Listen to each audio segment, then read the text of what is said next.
This is UPLB and its land holdings across the country.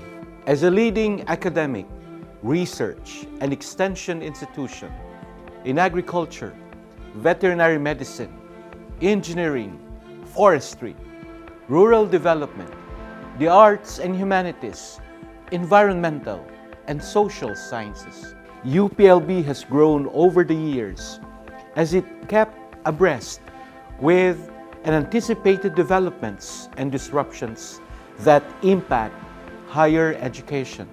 This and the ever-changing environment pose the need to update and future-proof its land use and development plan. UPLB created its Ludip TWG or Technical Working Group in February 2021.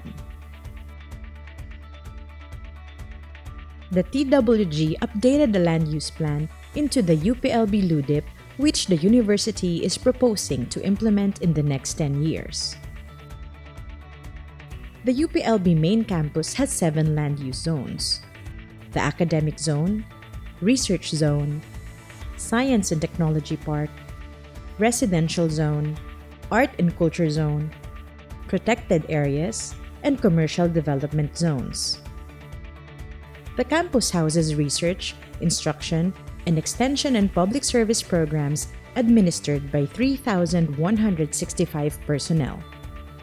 UPLB implements 100 academic programs for 13,867 graduate and undergraduate students. With UPLB's thrust to establish more degree programs in line with the need to help build the country's knowledge capital, enrollment is expected to increase.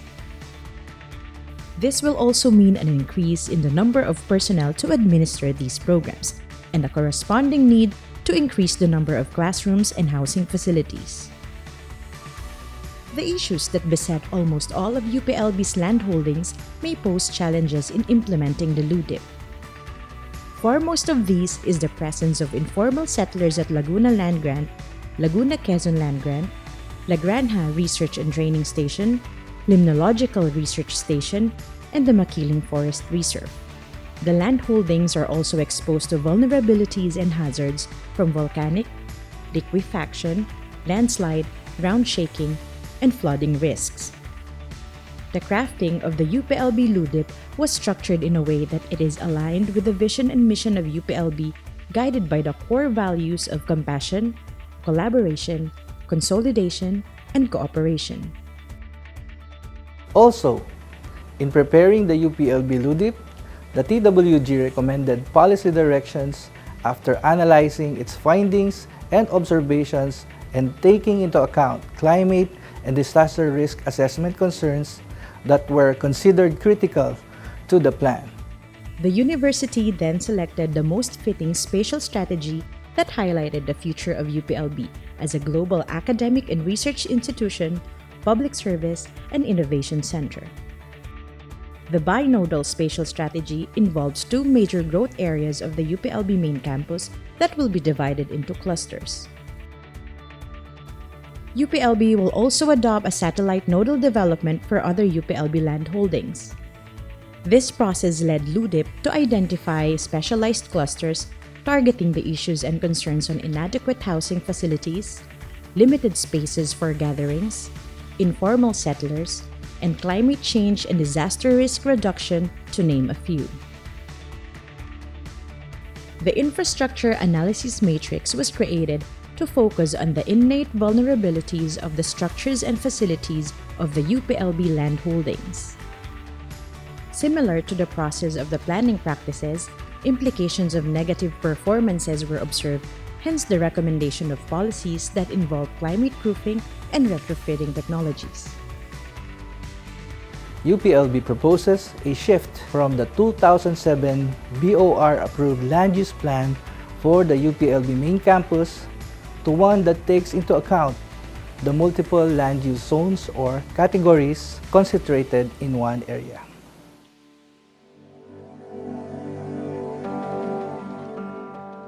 The university's proposed land use plan groups the UPLB main campus into the following 9 clusters. The first cluster is the campus core, which houses the academic and academic support units of the university in the lower campus. Some of the colleges at the campus core will soon undergo expansion and transformation. Cluster 1 also houses the historic and unifying center of the campus with appropriately maintained pioneer buildings, heritage trees, and other campus elements. Cluster 2 is the Agriculture and Veterinary Medicine core, where the College of Veterinary Medicine, Institute of Animal Science, Institute of Food Science and Technology, and the Philippine Carabao Center are located. The Agri-Technology Cluster, or Cluster 3, consists of the College of Engineering and Agro-Industrial Technology. Cluster 3 also includes a unique feature, the experimental farms where students conduct their research. This cluster also houses the newly BOR-approved degree programs, namely the BS Mechanical Engineering and BS Materials Engineering. Situated at the outskirts of Los Baños and in parts of Bay is Cluster 4, which houses 2 zones: the Agro-Industrial Park and Information Technology Park, Technology Transfer and Business Development Office, and research centers, namely Institute of Plant Breeding, National Institute of Molecular Biology and Biotechnology, and National Crop Protection Center. Proposed solar plants will also be installed at this cluster. Cluster 5 includes the Veterinary Teaching Hospital and areas being leased by the International Rice Research Institute. Some areas in Cluster 5 will need to be retrieved for the university to use in the near future. Cluster 6 is the Graduate and International Studies cluster situated at the southern part of the campus. This has several land uses including Circa, D.L. O'Malley Hall, Graduate School, International Students and Cultural Center, University Health Service, ASEAN Center for Biodiversity, College of Public Affairs, and some UPLB housing units. Cluster 7 covers the upper campus. This is the home of the College of Forestry and Natural Resources. Majority of it is protected natural open spaces and the Makiling Forest Reserve. This area also includes historical and tourism districts such as the Makiling Botanic Gardens and the Pook ni Maria Makiling, where the new Museum of Natural History Eco Park is proposed to be built. The future College of Education and College of Fine Arts and Architecture will also be built here, specifically at the current location of the Boy Scouts of the Philippines. Cluster 8, known as the University Commons Cluster, houses most of the proposed dorms and staff housing units to address the anticipated increase in housing demand for the next 10 years. 4 dormitories and 3 housing units are proposed to be built in this area. Cluster 8 also houses programmed open spaces such as the Freedom Park and Community Services zones. The Faculty and Staff Housing Cluster, or Cluster 9, also addresses the demand for staff housing units, with 3 proposed housing facilities planned under residential and community services land use zones. Plans are also being undertaken in other UPLB land holdings. The UPLB Limnological Research Station, situated in Barangay Mayundon, is currently dominated by informal settlers. With its vital contribution to the freshwater fish industry, the university aims to use this land for proposed research laboratories and facilities to improve its processes for limnology research, studies, and extension. The informal settler family's blockage of the direct access to Laguna Lake is also a concern which the university and the LGU must address. Collectively known as the UP Sierra Madre Land Grants are the Laguna Quezon Land Grant and the Laguna Land Grant. The LQLG straddles 2 provinces, Laguna and Quezon. The municipality of Sinaloan, Pangil, and Fami are located on the Laguna border, while the municipality of Real is situated in Quezon Province. LLG covers a total of 3 municipalities: Paete, Pakil, and Kalayaan. It is located in the eastern section of Laguna Province, also close to the Quezon border.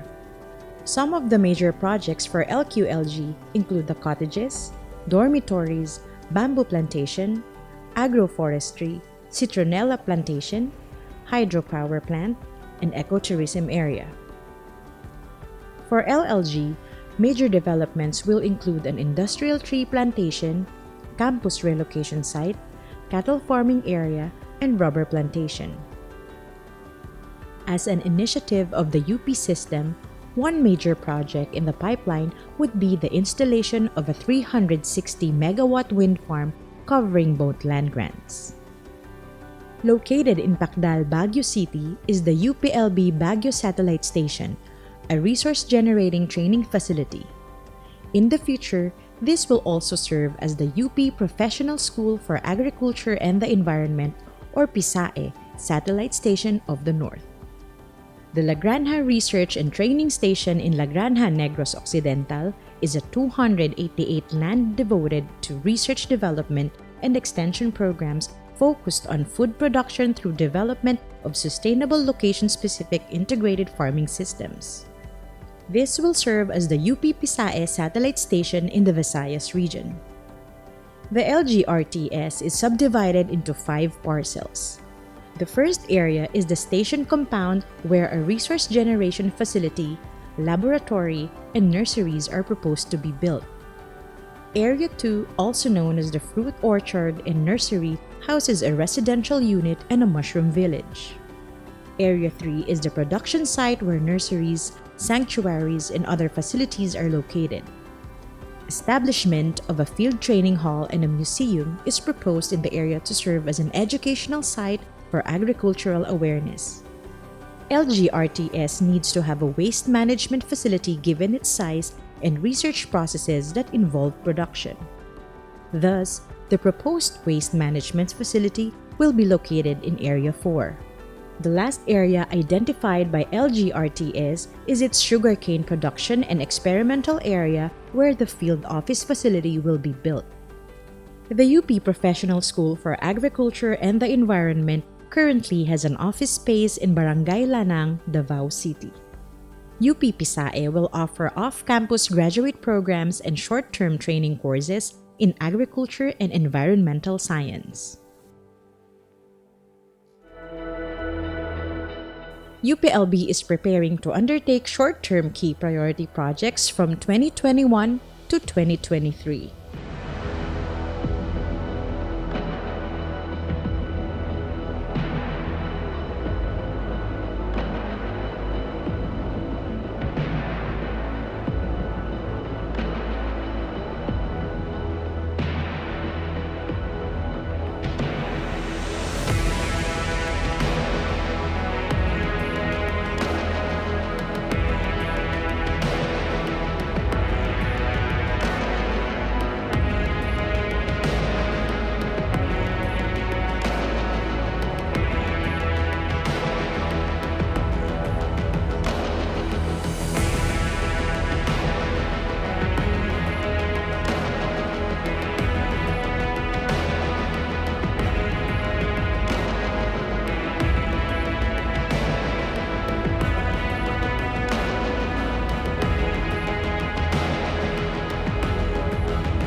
And medium-term key priority projects from 2023 to 2028.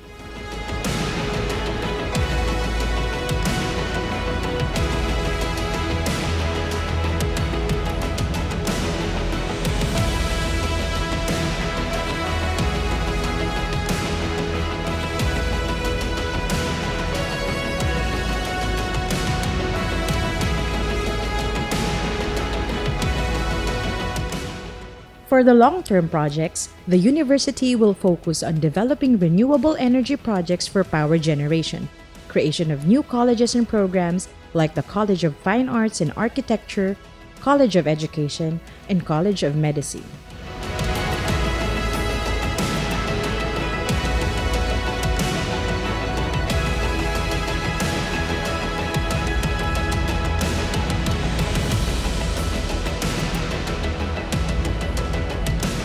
Institutional coordination and monitoring setup of the plans will be undertaken in 4 stages: pre-planning, planning, implementation, and post-planning monitoring.